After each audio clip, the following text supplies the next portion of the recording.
Perkenalkan,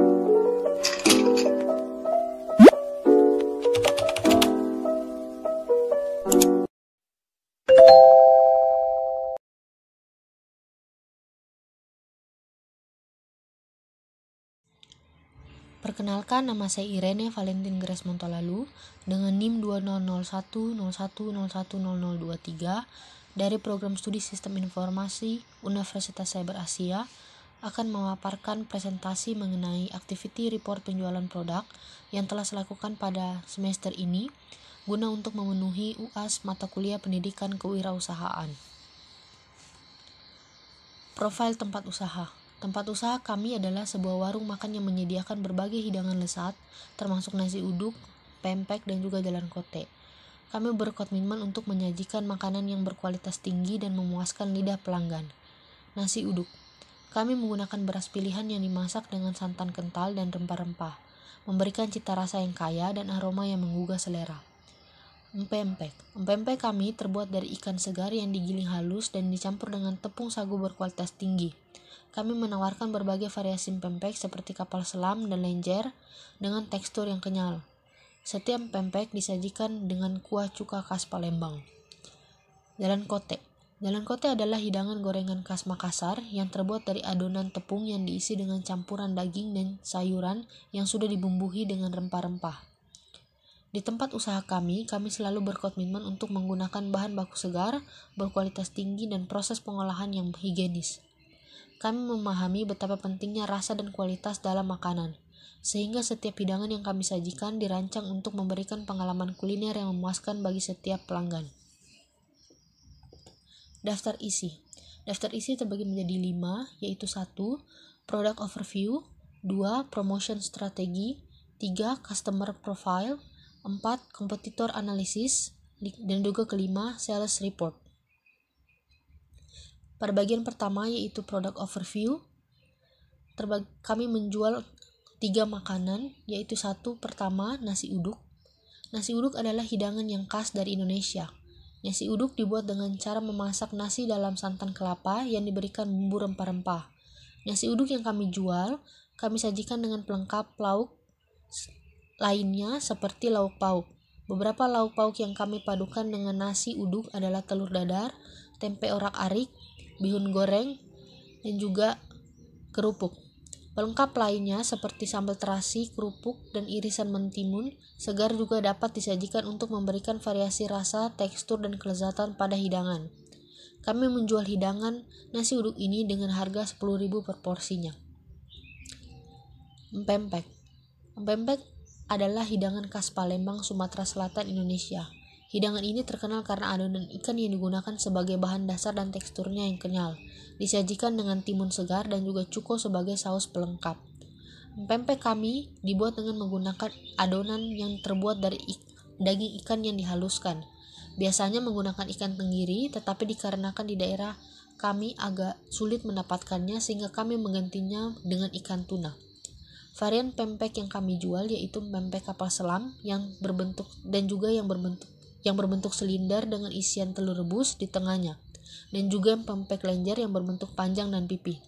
Kami menjual hidangan pempek ini dengan harga 15.000 per porsinya. Jalan kote. Jalan kote adalah hidangan khas dari Makassar, Sulawesi Selatan, Indonesia. Hidangan ini terkenal dengan cita rasa yang gurih, renyah di luar dan lembut di dalamnya. Jalan kote menggunakan kulit pastel sebagai lapisan luar yang memberikan rasa renyah. Jalan kote yang kami jual memiliki isian yaitu wortel, kentang, bihun, dan juga pilihan tambahan seperti telur rebus dan ayam cincang, dan juga bumbu-bumbu seperti daun bawang, daun seledri, merica, dan juga garam. Jalan kote kami sajikan dengan sambal atau saus pedas untuk memberikan rasa pedas dan gurih tambahan pada hidangan. Kami menjual hidangan jalan kote ini dengan harga 10.000 per 5 buah. 2. Promotion strategi. Berikut adalah beberapa strategi pemasaran yang kami lakukan untuk menjual produk makanan kami. 1. Kualitas produk yang unggul. Fokus pada kualitas produk yang unggul, memastikan makanan kami segar, berkualitas, dan disajikan dengan standar tertinggi. Gunakan bahan yang berkualitas tinggi dan pastikan proses produksi dan penyimpanan yang baik. Memastikan kualitas produk yang konsisten akan membantu membangun kepercayaan konsumen, dan menciptakan kepuasan pelanggan yang akan mempengaruhi kesuksesan jangka panjang. Strategi ini berhasil kami lakukan dengan memastikan bahan baku yang kami gunakan merupakan bahan berkualitas dan juga kami memastikan proses produksi dilakukan sebaik mungkin dan sefresh mungkin sehingga produk yang kami jual memiliki hasil yang baik yang baru saja dibuat. 2. Branding dan identitas visual yang menarik. Membuat branding dan identitas visual yang menarik untuk produk makanan kami. Desain logo, kemasan, dan label yang memikat akan membantu membedakan produk kami dari kompetitor dan membuatnya lebih menarik bagi pelanggan. Strategi ini belum berhasil kami lakukan dikarenakan kami baru sampai pada mendesain logo dan juga menggunakan kemasan. Tetapi kami belum bisa mencetak label produk pada kemasan dikarenakan kekurangan dana sehingga menyebabkan kemasan produk kami terlihat polos. 3. Promosi melalui media sosial. Memanfaatkan platform media sosial seperti Facebook, WhatsApp, Instagram, dan Twitter untuk mempromosikan produk makanan kami. Membuat konten yang menarik seperti gambar atau video menggunakan produk kami. Strategi ini belum berhasil kami lakukan. Kami hanya berhasil menggunakan media Facebook dan juga WhatsApp dikarenakan media tersebut yang lebih banyak digunakan customer di daerah kami untuk membeli makanan yang menyebabkan jangkauan promosi produk kami terbatas. 4. Testimoni pelanggan dan review. Mendapatkan testimoni dan ulasan pelanggan yang memuji kualitas dan rasa produk makanan kami dan menggunakannya sebagai alat pemasaran. Dikarenakan testimoni pelanggan yang baik akan meningkatkan kepercayaan dan minat calon pelanggan potensial. Strategi ini berhasil kami lakukan dengan cara mendapatkan testimoni dan ulasan juga pelanggan yang telah membeli produk kami, yang selanjutnya kami gunakan sebagai bahan promosi produk kami. 3. Customer profile. Target market. Target pasar yang menjadi fokus dalam usaha kami yaitu 1. Penduduk lokal. Penduduk lokal di daerah kami menjadi target pasar yang utama bagi kami karena kemungkinan mereka mencari makanan yang praktis, lezat, dan terjangkau. 2. Komunitas sekitar. Di daerah kami memiliki komunitas sosial yang kuat seperti kelompok doa, gereja, dan juga arisan. Kami juga menawarkan penawaran khusus seperti paket, misalnya menawarkan catering untuk acara komunitas atau makanan porsi besar. 3. Pekerja dan karyawan lokal. Pekerja dan karyawan lokal juga menjadi salah satu target pasar yang potensial bagi kami, dikarenakan mereka sering memerlukan makanan yang praktis dan cepat, khususnya selama jam makan siang atau istirahat kerja. 4. Kompetitor analisis. Kompetitor produk. Beberapa jenis kompetitor umum yang kami hadapi yaitu 1. Warung makan dan restoran lokal. Warung makan dan restoran lokal di daerah sekitar kami menjadi kompetitor utama kami. Ini termasuk usaha makanan yang sudah lama berdiri atau yang baru saja dibuka di pedesaan tempat daerah kami, dikarenakan mereka menawarkan makanan sejenis. 2. Pasar tradisional. Pasar tradisional sering menjadi tempat di mana makanan dan produk lainnya dijual, dikarenakan pelanggan mungkin lebih memilih untuk membeli makanan khas dan segar di pasar tradisional jika harga dan kualitas cocok. 3. Produk makanan rumahan. Dalam kasus kami, masyarakat di daerah kami cenderung membeli makanan rumahan yang dijual oleh tetangga, teman, dan juga anggota komunitas lainnya yang mengakibatkan produk makanan rumahan menjadi kompetitor tidak langsung kami. 5. Sales report. Berikut ini adalah laporan hasil penjualan dari penjualan makanan nasi uduk, pempek, dan juga jalan kote selama periode yang ditentukan. Periode yang kami lakukan yaitu pada April sampai juga dengan Juni 2023, yaitu sebanyak 20 hari. Penjualan nasi uduk. Total penjualannya, jumlah total penjualan nasi uduk selama periode sebanyak 20 porsi dengan total pendapatan sebanyak Rp200.000.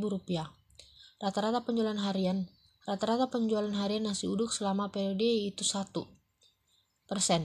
Penjualan pempek. Total penjualan. Jumlah total penjualan pempek selama periode sebanyak 21 porsi dengan total pendapatan sebanyak Rp315.000. Rata-rata penjualan harian. Rata-rata penjualan harian pempek selama periode yaitu 1,5%. Penjualan jalan kote. Total penjualan. Jumlah total penjualannya kote selama periode yaitu sebanyak 46 porsi dengan total pendapatan sebanyak Rp460.000. Rata-rata penjualan harian. Rata-rata penjualan harian jalan kote selama periode yaitu 2,3%. Ringkasan.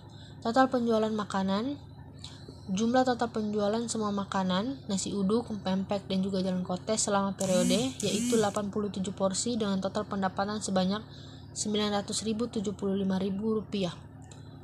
Produk terbaik berdasarkan penjualan. Jenis makanan yang paling laku yang terjual yaitu pastel dengan sebanyak 46 porsi. Beberapa faktor yang menjadi penyebab makanan yang kami jual tidak laku terjual dalam usaha makanan MB Food adalah 1. Jumlah penduduk terbatas. Usaha kami berada di daerah dengan populasi penduduk yang sedikit yang mengakibatkan pasar yang terbatas. Dikarenakan hanya sedikit orang yang tinggal atau bekerja di sekitar daerah kami, jumlah potensial pelanggan menjadi terbatas. Kurangnya populasi membatasi potensi penjualan dan pertumbuhan bisnis makanan kami. 2. Kebiasaan dan preferensi makanan yang berbeda. Masyarakat di daerah kami memiliki preferensi dan kebiasaan makanan yang berbeda dibanding dengan daerah perkotaan. Produk makanan yang kami tawarkan mungkin tidak sesuai dengan selera dan kebiasaan makan para pelanggan potensi di daerah kami. 3. Kemampuan ekonomi. Daerah kami memiliki tingkat pendapatan yang lebih rendah dibandingkan dengan daerah perkotaan. Keterbatasan daya beli pelanggan dapat menjadikan produk kami lebih sulit terjangkau dari segi harga. Jika harga produk kami terlalu tinggi atau tidak sesuai dengan anggaran pelanggan menyebabkan penjualan kami terhambat. 4. Infrastruktur dan aksesibilitas. Daerah kami menjual tidak berada di tempat strategis seperti jalan utama yang menyebabkan sulit dijangkau atau tidak mudah untuk diakses oleh kendaraan umum atau pelanggan potensial, yang menyebabkan sulitnya untuk menarik pelanggan baru atau mempertahankan pelanggan yang ada. 5. Persaingan yang terbatas. Keterbatasan pasar juga dapat berarti adanya sedikit atau bahkan tidak adanya persaingan di daerah kami. Ini yang menyebabkan kurangnya tekanan persaingan yang membuat tumbuhnya minat atau permintaan akan produk makanan kami akan lebih sulit dilakukan.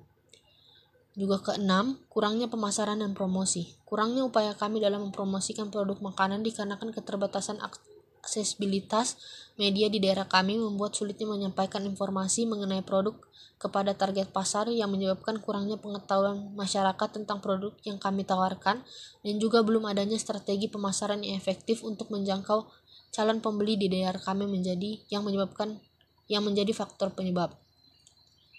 Sekian presentasi yang telah saya berikan. Mohon maaf bila masih terdapat kekurangan dan kesalahan. Terima kasih.